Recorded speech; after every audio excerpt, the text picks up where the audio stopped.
सबसे पहले आप सभी के दिल से प्रणाम, नमस्ते।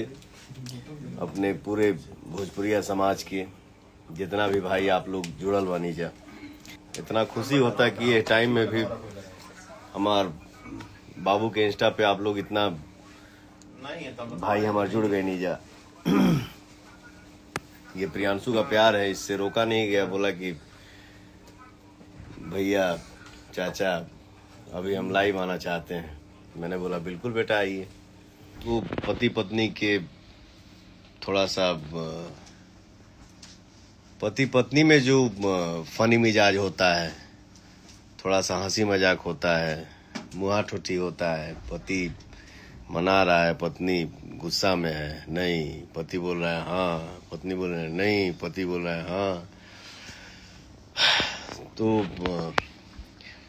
बहुत दिन के बाद गर्लफ्रेंड बॉयफ्रेंड दिस दैट जो भी है गाना तो आते ही रहता है, हमेशा आएगा। लेकिन कभी कभी मर्द मेहरारू पर गाना आवेला, और जे भी जौन भी गाना आवता मार्केट में, जौन भी गाना आवता आवे वाला बा,